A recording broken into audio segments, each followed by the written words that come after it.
बिस्मिल्लाहिर्रहमानिर्रहीम। अस्सलाम वालेकुम। इब्तिदा रब्बुल इज़्ज़त के नाम से जिसने जान दी जहान दिया, और दरूद सलाम मोहम्मद वाले मोहम्मद पर। आइए उनके साथ नासिर नकवी हाज़िर खिदमत है।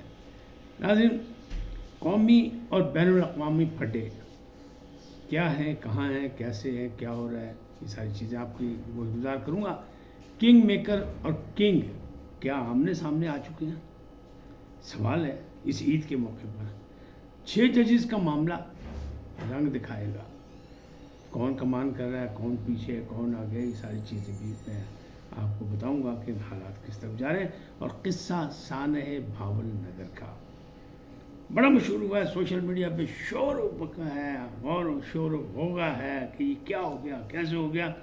तो फिर बात याद रखें, पिछले वीडियो में मैंने कहा था कि हम नॉन इशू को इशू बनाने के बड़े माहिर हैं। ज़रा सी गलती को हम मसला बना लेते हैं।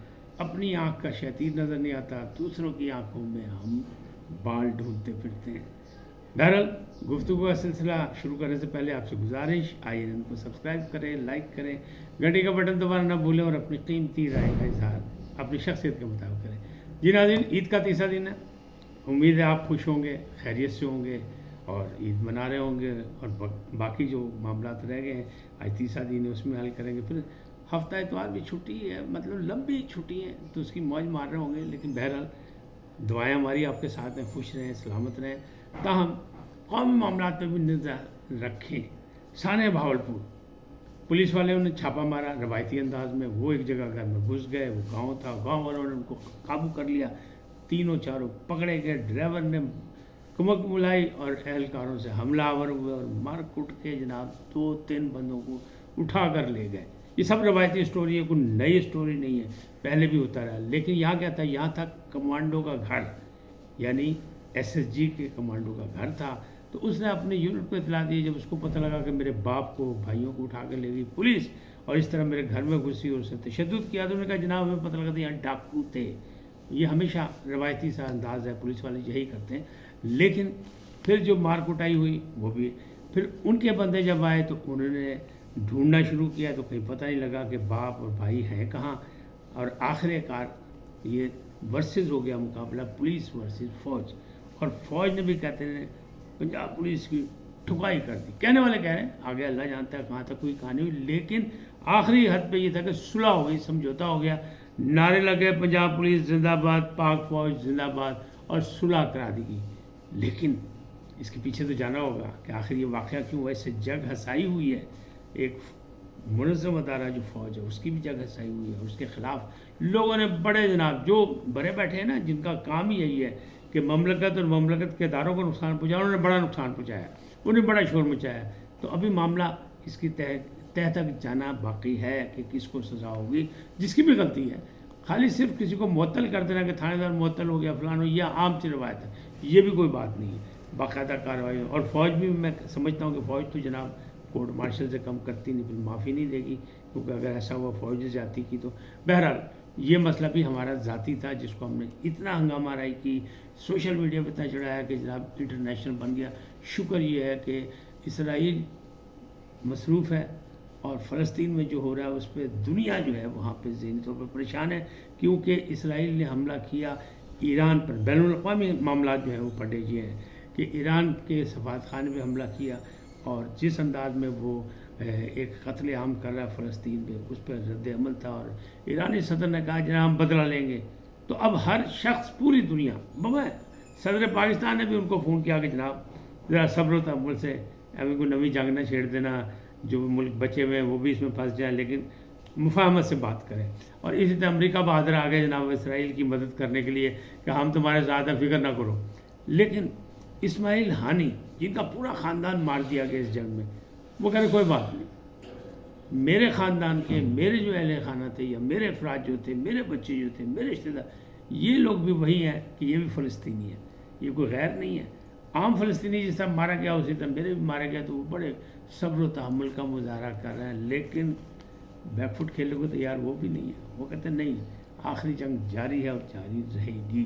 तो इंटरनेशनली मामला तो ये हैं, और इंटरनेशनल मामलात में यही है कि पाकिस्तान को भी उलझाया जा रहा है। और कुछ, कल भी मैंने कहा था, आज भी कह रहा हूँ, कुछ लोग ऐसे हैं جو سہولت کاری کر رہے ہیں انٹرنیشنل ان طاقتوں کا جو چاہتے ہیں کہ پاکستان میں استحکام نہ ہو، پاکستان مستحکم نہ ہو. پارٹیوں کو چھوڑ دیں، سیاسی پارٹیوں کی بات نہیں کر رہا میں، کسی پارٹی کی بات نہیں کر رہا، لیکن ان لوگوں نے کہیں نہ کہیں اپنے اپنے مورے فٹ کیے ہوئے، چاہے کسی پارٹی کا نام لیں. میں کسی پارٹی کا نام نہیں لیں، بالکل محتاط. میری پارٹی ہے پاکستان اور پاکستانی. ان کی سہولت کی بات کریں، ان کے ریلیف کی بات کریں، ان کی عزت و وقار کی بات کریں، میرا یہ حساب ہے. تو اب یہ معاملات کس حد تک بڑھ گئے. اب کہا گیا جائے عید کے موقع کہا گیا کنگ میکر نے الگ نماز پڑھی، یعنی نواز شریف صاحب نے، اور کنگ موجودہ کنگ وزیر اعظم نے ماڈرنوں میں نماز پڑھی، تو جناب ان میں لڑائی ہو گئی. بڑا یعنی کوئی عید کے موقع پہ اکٹھا ان لوگوں نے کھانا بھی اس دفعہ نہیں کہا ہے. تو یہ غیر روایتی سی بات، ماضی میں کبھی ایسا نہیں ہوا، لیکن سوالیہ نشان اس پہ ڈال کے سوشل میڈیا پہ جناب شروع ہوگا، واویلا مچا ہوگا کہ جناب لڑ پہ نے شین نکل آئی ہے نون میں سے، اور یہ ہو گیا وہ ہو گیا وہ ہو گیا.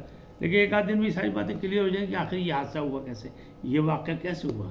لیکن بہرحال اگلی بات یہ کہ اب عید کا بعد ہے، عید کے بعد دوسری جانب شور مچا ہوا ہے کہ جناب ایک تحریک چلے گی، بڑی لیول گرینڈ لائن بن گیا ہے اپوزیشن کا. تو اس میں مولانا صاحب سے بھی رابطہ کیا گیا، فضل الرحمان صاحب سے وزیر اعظم نے. تو انہوں نے کہا فی الحال میرا تو کوئی رابطہ نہیں، لیکن دھاندلی کے خلاف میں نے تحریک چلانی ہے، میں اس پہ ہوں. تاہم چونکہ سینٹ میں انہیں ووٹ دیے تھے تو لگتا ہے کہ کہیں نہ کہیں برف پگھل رہی ہے. دوسری جانب جب برف پگھلنے کی بات کریں تو جناب سوشل میڈیا پہ کہا برف پگھل گئی. ایک طرف یہ کہہ رہے ہیں کہ عمران خان کے ساتھ زیادتی ہو رہی ہے، اس کو نماز نہیں پڑھنے دی گئی. دوسری جانب کنفرم ہو رہا ہے کہ انہیں نماز بھی پڑھی اور شاہ محمود سے جفی بھی پائی. تو یہ سارے معاملات ہیں. پھر وہ بش بی سے ملاقات بھی کرائی گئی. اور تیسری جانب یہ کہا جا رہا ہے کہ جناب ڈیل ہو رہی ہے، اسٹیبلشمنٹ والے راتوں رات جا کے مل کے آئے ہیں.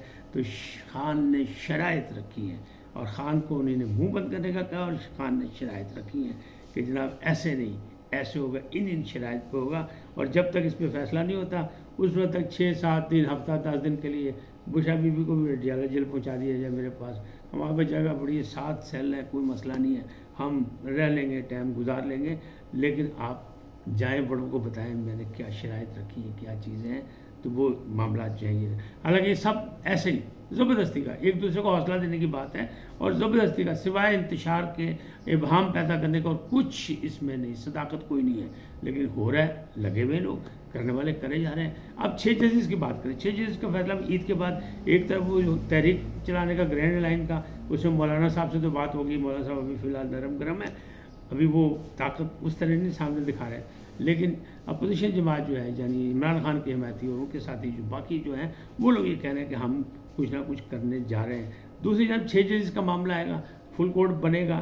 لیکن جو 7 رکنی بنا تھا اس میں 2 ججز نے جو کیا وہ میں آپ کو بتا چکا ہوں کہ ایک نے کہا کہ نہیں جناب سننا ہی نہیں چاہیے، میں اس سے الگ ہو رہا ہوں. دوسرے نے کہا نہیں یہ جو بھی ہیں وہ شاید یہی ہیں. تو جناب اطہر من اللہ کا نشان لگا دیا گیا کہ کمانڈ یہی کر رہے ہیں 6 ججز کو. اس لیے کہ سب سے زیادہ فائدہ وہی ان کو ہوا. ایک تو وہ سپریم کورٹ کے مطلب پہلے بنے اسلام آباد ہائی کورٹ کے چیف جسٹس بنے، پھر دوبارہ وہ جناب بن گئے سپریم کورٹ میں، جو کہ ان کے ہونا ہی نہیں تھا اگر یہ واقعہ نہ ہوتا شوکت صدیقی کا. دوسری جانب یہ بھی غور ہو رہا ہے کہ نواز شریف صاحب یہ سوچ رہے ہیں کہ شوکت صدیقی کے معاملات کو شواہد کو لے کے اس میں پارٹی بن جائے، جب مسلم لیگ نون پارٹی بن جائے، یعنی پٹیشن دائر کر دے سپریم کورٹ میں کہ جناب سانو بھی سنو ہے کی معاملات نے. ان کے پاس شواہد ہیں، ججز کے پاس شواہد نہیں. اطہر من اللہ کہہ رہے ہیں کہ جو انہیں لکھ دیا بس وہی کافی ہے، جبکہ انہیں خود ہی لکھا ہوا اپنی اپلیکیشن میں کہ جناب شواہد ہمارے پاس کوئی نہیں. آج اتنے ہی، پھر ملیں گے نئے موضوع کے ساتھ. جاتے جاتے آپ سے درخواست آئی ہے کو سبسکرائب کریں، لائک کریں، گھنٹی کا بٹن دبانا نہ بھولیں، اور اپنی قیمتی رائے کا اظہار اپنی شخصیت کے مطابق کریں. سدا سلامت رہیں، اللہ نگہبان.